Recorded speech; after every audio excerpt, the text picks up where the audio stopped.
এক ফোঁটা রক্তে নবজীবনের বার্তা। বাঁকুড়ায় 14তম বর্ষে লিলি ফাউন্ডেশনের রক্তদান শিবির। এক ফোঁটা রক্ত একজন মনুষ্য রোগীর জীবন বাঁচাতে পারে। এই মহান বার্তাকে সামনে রেখে বাঁকুড়া জেলার সোনামুখী ব্লকের গোপীনাথপুরে ডিএমএস ইনস্টিটিউট প্রাঙ্গণে অনুষ্ঠিত হলো স্বেচ্ছায় রক্তদান শিবির। জাতির জনক মহাত্মা গান্ধীর স্মৃতিকে শ্রদ্ধা জানিয়ে লিলি ফাউন্ডেশনের উদ্যোগে আয়োজিত এই শিবির এবছর পদার্পণ করলো 14তম বর্ষে। গ্রীষ্মকালে রক্ত সংকট প্রকট আকার ধারণ করে। অনেক সময় এক ফোঁটা রক্তের অভাবে রোগীর পরিবার উদ্বেগে দিন কাটায়। সেই সংকট লাঘব করতে এই মহৎ উদ্যোগ। এবছর মোট 110 জন রক্তদাতা স্বেচ্ছায় রক্তদান করেছেন, যা জেলার জন্য বিশেষ অবদান। অনুষ্ঠান উপলক্ষে প্রাঙ্গণ মুখরিত হয়ে ওঠে গান, নৃত্য ও আবৃত্তির মতো মনোমুগ্ধকর সাংস্কৃতিক পরিবেশনায়। উপস্থিত ছিলেন এলাকার বিশিষ্ট ব্যক্তিবর্গ।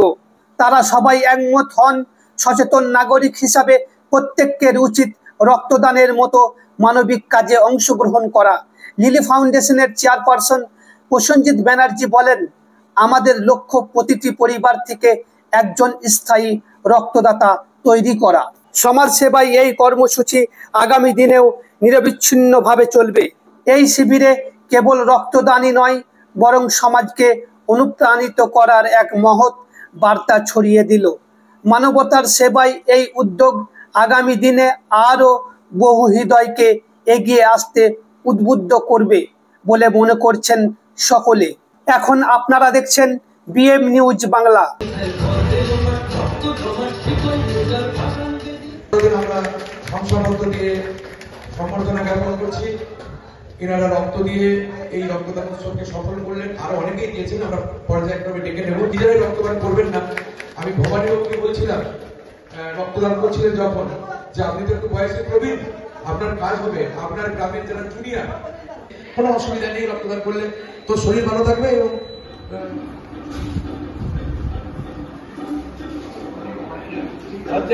আলমারিগুলোর কাছে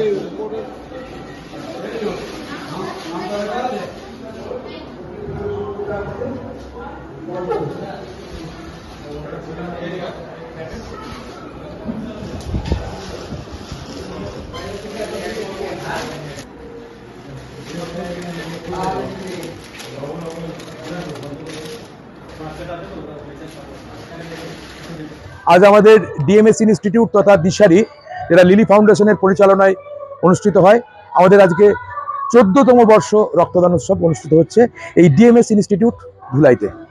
এই রক্তদান শিবিরের আয়োজন করার মূল উদ্দেশ্য কি? মূল উদ্দেশ্য হচ্ছে যে মানুষ তো আমরা সবাই জানি রক্তের বিকল্প শুধু রক্তই, সেই কারণে রক্তের জন্য যেন মানুষ বিপদে না পড়ে সেই ভাবনা থেকে রক্তদান শিবির। আর আমরা এটাকে একটা এমন ভাবনায় রাখতে চাইছি নতুন প্রজন্ম তারা যেন দেখে শিখে, তাই নিরবিচ্ছিন্নভাবে ঠিক এই সময়তেই আমরা পরপর 14 বছরে পড়েছি। এই যে রক্তদান শিবির, এখানে আজকে কতজন মানুষ রক্ত দেবে বলে মনে করছে? এখনো পর্যন্ত নাম নথিভুক্ত করেছে প্রায় 100-র মতো। আর আমরা আশা রেখেছিলাম যে 200-র কাছাকাছি ডোনার আমাদের হয়, প্রতি বছরই হয় 200-র কাছাকাছি, কোনোবার 200 ক্রস করে, কোনোবার হয়তো কিছুটা কম থাকে, অ্যারাউন্ড 200।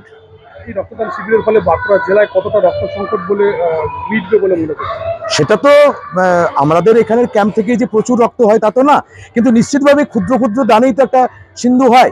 সুতরাং আমাদের এই যে রক্তদান উৎসব হচ্ছে, এখান থেকে রক্তটা উৎসবের মরশুমে মানুষের অসুবিধা হলে খুব সহযোগিতা করবে, নিশ্চিতভাবেই করবে। এই ধরনের সামাজিক কাজের জন্য সাধারণ মানুষদেরকে কি বার্তা দেবে? সাধারণ মানুষকে বলবো, আমরা এই বার্তা রেখেছি এবারেও, যে আমরা ছোট করে শুরু করি, চ্যারিটি বিগিনস এট হোম। আমরা এইখান থেকে শুরু করেছি যে আমাদের গ্রামের আমরা নিশ্চিতভাবে কয়েক বছরের মধ্যে এমন কোনো পরিবার পাবো না যে পরিবারে অন্তত একজন স্থায়ী ডোনার নেই। প্রতিটি পরিবার থেকে অন্তত একজন করে স্থায়ী ডোনার, স্থায়ী রক্তদাতা সৃষ্টি করাটাই আমাদের উদ্দেশ্য, এবং তার জন্য আমরা প্রয়াস রাখছি। আগামী দিনে কি আপনাদের এই ধরনের কর্মসূচি? একদম, এটা তো বন্ধই হবে না, এটা নিরবিচ্ছিন্নভাবে চলতে থাকবে।